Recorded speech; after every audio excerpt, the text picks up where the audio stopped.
pleasant day to each and everyone. I am ALMAR SALAZAR ANGAGAO from Bachelor of Science in Psychology first year 1A. And for today's session, I am going to discuss the making sense of the past historical interpretation. I knew that we are all aware about what history is, but let us do some recap for us to perceive and acknowledge what history is all about.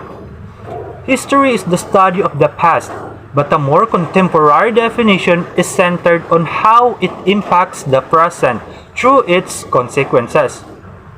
Okay, so aside from the very common definition of history, which is the study of the past, it was also centered on how it impacts the present through its consequences.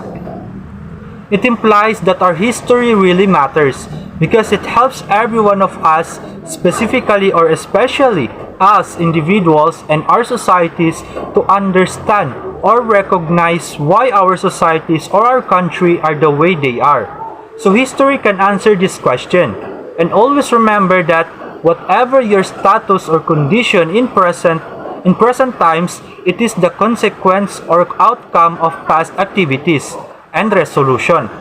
I know that everyone can relate to this, but always remember your past actually mold or shapen you by who you are today.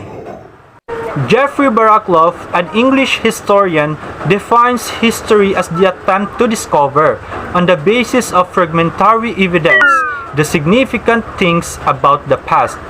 He also notes that the history we read, though based on facts, is strictly speaking not factual at all, but a series of accepted judgments, such judgments of historians on how the past should be seen, make the foundation of historical interpretation.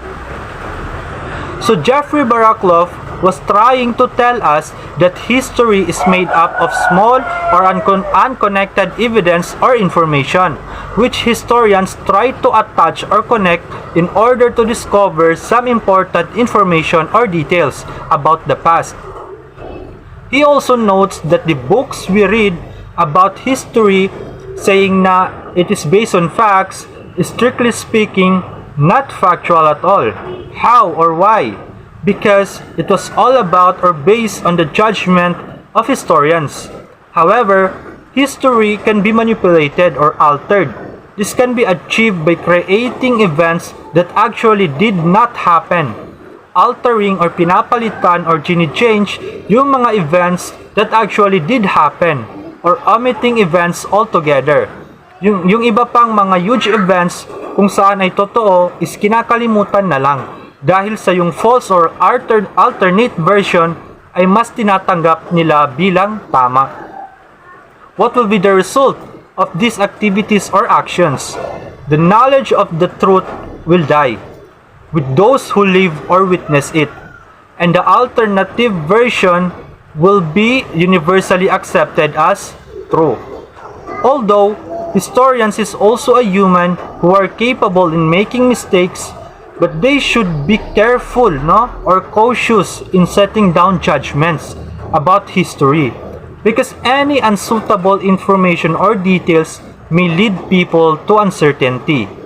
That is why historical interpretation is based on the historian's judgment on how the past should be seen. And this historical interpretation is actually serving as the historian's helping tool in describing, analyzing, evaluating, and creating an explanation of past events. Moving forward, are you familiar with the Code of Kalantiao? If not, allow me to present and describe it to you.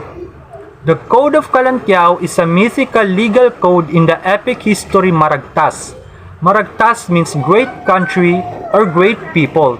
The Code of Kalantiao was created by the chief on the island of Negros, named Dato Bendihara Kalantiao on 1433. So what contains this Code of Kalantiao? Allow me to read it for you. Code of Kalantiao.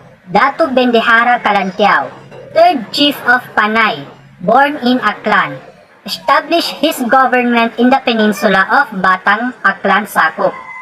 Considered the first Filipino lawgiver, He promulgated in about 1433 a penal code now known as Code of Calantiao containing 18 articles. Don Marcelino Aurelia of Zaragoza, Spain, obtained the original manuscript from an old chief of Panay, which was later translated into Spanish by Rafael Morviedo Izamanay. It was a source of pride, no, for the people of Aklan, because this Code of Calantiao contains 18 articles for the proper punishment of certain moral and social transgressions. It means the Code of Calantiao contains 18 orders, both commandments and punishments that should be obeyed by people in their place and at their time. And whoever disobeyed these following orders or articles or commandments will be suffering in various consequences. That is why Dato Bendahara Calantiao was considered the first Filipino lawgiver because of this Code of Calantiao. If you dare to disobey the following orders or commandments, you will be punished. Ang mga light o di gaanong mabibigat na punishment nito ay pakakantayin ka buong gabi, some of which its heavy punishment including cutting of fingers, murder, slavery, being boiled in a hot water, or even feeding to crocodiles. So these punishments are extremely brutal. It was only in 1968 that it was proved a hoax, when William Henry Scott, then a doctoral candidate at the University of Santo Tomas, defended his research on pre-Hispanic sources in Philippine history. He attributed the code to a historical fiction written in 1913 by Jose E. Marco, titled Las Antiguas Leyendas de la Isla de Negros. Marco attributed the code itself to a priest named Jose Maria Pavon. Prominent Filipino historians did not dissent to Scott's findings, but there are still some who would like to believe that the code is a legitimate document. Okay, so the Code of Calantiao in this case was revealed as a hoax. Hoax means di makatotohanan o walang kabuluhan. This was according to William Henry Scott on his research entitled Pre-Hispanic Sources in Philippine History, conducted in University of Santo Tomas on 1968. Iniugnay niya ang code na ito o ang Code of Calantiao sa historical fiction na isinulat ni Jose E. Marco noong 1913 na pinamagatang Las Antiguas Leyendas de la Isla de Negros, or in English, The Ancient Legends of the Island of Negros. And iniugnay pa ito or ni-credit pa ito ni Marco sa isang priest o pari na si Jose Maria Pavon.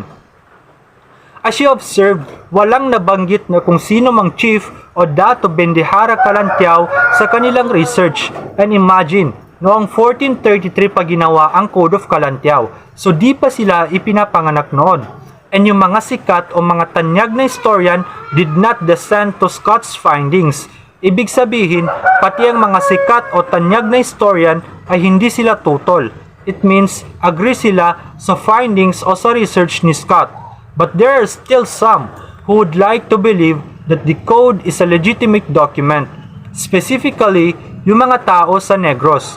Because yung Code of Calantiao actually serve as their pride, As their pride. Pangmalakasan nila o doon sila kilala. Kaya mahirap para sa kanila na tanggapin na ang Code of Calantiao ay hindi legit o hindi makatotohanan. So the Code of Calantiao was not part of the Philippine history. Historians utilize facts collected from primary sources of history and then draw their own reading so that their intended audience may understand the historical event, a process that in essence makes sense of the past. Historians actually gathered together as much relevant information on the topic as possible. Specifically, they gathered facts, information, or data and then handed out their own understanding for the audience to easily and distinctly understand the concept about the past. And historian may rely on evidence in order to support different conclusions from a primary sources. The premise is that Not all primary sources are accessible to a general audience and without the proper training and background. A non-historian interpreting a primary source may do more harm than good. A primary source may even cause misunderstandings, sometimes even resulting in more problems. So primary sources are valuable to historians because they give insight into the ways in which historical figures understood or internalized what they experienced, their place or significance in history, and give historians an understanding of historical figures or historical figures' opinions. So dapat ang mga historians lang ang pwedeng mag-interpret ng isang primary sources or data. If someone non-professional or not an historian interpret a primary sources, it may only lead to misunderstanding, more problems, and confusion. Kaya nga tinawag sila na historian because they are really passionate in history. So kapag ikaw ay ignorant and unknowledgeable about history, then you don't have the permission to interpret a source kasi dadalhin mo lang yung mga tao to uncertainty.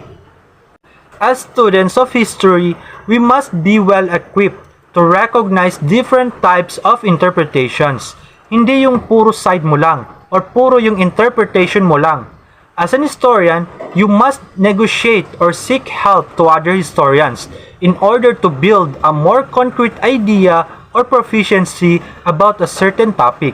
Hindi yung puro side mo lang. Kasi kung tayo lang din ang titingin sa sarili nating works or progress, hindi talaga natin makikita ang mali and saan mag-a-adjust. Interpretation of historical events change over time. Thus, it is an important skill for a student of history to track these changes in an attempt to understand the past. Because the historical interpretation is not constant, no? It means pabago-bago. It changes over time. That's why it is important or significant for a student of history or historian na makipag-cope up sa changes na to and in an attempt or purpose to understand the past. Now that you already know the truth about the Code of Kalantiao, may isa pang event from the past na surely ikakagulat ninyo. I know na you are all familiar with this poem sa aking mga kabata. Sa aking mga kabata is a poem purportedly written by Jose Rizal when he was 8 years old and is probably one of Rizal's most prominent works. It was his known, famous or prominent piece because I know that all of us are aware about his line, ang hindi magmahal sa kanyang salita, mahigit pa sa hayop at malansang isda. Then if you think that Rizal wrote this poem, then you are absolutely mistaken. How and why? There is no any manuscript or evidence that Rizal wrote this poem, and worse, the evidence against Rizal's authorship of the poem seems all unassailable or unquestionable. The poem was actually about the once lover's own native language, and it was written in Tagalog, and it was first published in 1906 in a book by Hermenegildo Cruz. Cruz said that he received the poem from Gabriel Beto Francisco, who claimed to have received it in 1884 from Rizal's close friend, Saturnino Rosales. Rizal actually contradict or disagree with the idea of these people because he never mentioned writing this poem anywhere in his writings. And more importantly, he never mentioned o wala daw siyang kilalang kaibigan na nagngangalang Rosales o Saturnino Rosales. Many historians debunks Rizal's traditional authorship of the said poem. Further, criticism of the poem reveals more about the wrongful attribution of the poem to Rizal. The poem kasi was written in Tagalog and referred to the word kalayaan. The poem uses the Tagalog word kalayaan, where in fact, Rizal's first encountered the word kalayaan when he was 25 years old already, not 8 years old. 17 years was the age gap that he was supposed to be wrote the poem. But it was documented in Rizal's letters that he first encountered the word through a Marcelo H. del Pilar's translations of Rizal's essay El Amor Patrio, where it was spelled as Kalayahan. Rizal first encounter of the word Kalayaan through his essay El Amor Patrio and was translated in Tagalog by Marcelo H. del Pilar. While Rizal's native tongue was Tagalog, he was educated in Spanish, starting from his mother, Teodora Alonso. Considering that Rizal's native tongue was Tagalog, in his early education, he was taught or educated by his mother in Spanish language. Later on, he would express disappointment in his difficulty in expressing himself in his native language. That's why the fluency and wordliness utilized in the poem does not match Rizal's gaps or proficiency in understanding the native language. If the poem was indeed written during his time, it should use the original Spanish orthography that was prevalent in his time. So if Rizal really wrote that poem, it should be in Spanish orthography or in Spanish language where he was prevalent or fluent in his time, not in Tagalog. Many of the things we accept as true about the past may not be the case anymore, just because these were taught to us as facts when we were younger. That's why we need to be careful of what we set down in our history. Just like the Rizal's case, wherein we really recognize and acknowledge since our childhood that it was a fact or true. No? My whole life is a lie, ika nga. There might be conflicting and competing accounts of the past that need one's attention and can impact the way we view our country's history and identity. Many events in our history were all open for interpretation. And there will be some events from the past na kailangan talaga nating gawaan ng remedy because it can impact the way we and people view our country's history and identity. It is important, therefore, to subject to evaluation not only the primary source but also the historical interpretation of the same to ensure that the current interpretation is reliable to support our acceptance of events of the past. It means it is also important na i-evaluate rin natin not just the primary source only, but also the historical interpretation on how they interpret the events from our history to ensure that the current interpretation is reliable, means correct, tama, or relate siya support our acceptance of events of the past. So that's all for today's session, and I hope you understand or you learn more about historical interpretation. That's all. Thank you.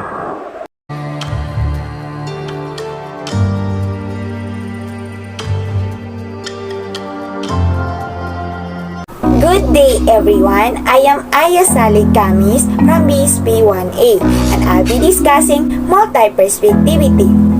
So as we tackle chapter 3.1 making sense of the past, another important concept of interpreting history is multiperspectivity. So what is multiperspectivity? This can be defined as a way of looking at historical events, personalities, developments, cultures, and societies in different perspectives. From the root word multi is pertaining to many, more than one perspectives, which means there are multitude ways of which we can view the world and it could be equally valid, and at the same time it could be equally partial and contains preconceptions. So halimbawa lang nito ay kapag nagre-research tayo, naghahanap tayo ng sources, hindi lang isang sources yung gagamitin natin. It could be 1, 2, 3, 4 kasi hanapin natin yung tamang ang information na gusto natin kunin. Yun ang multiperspectivity.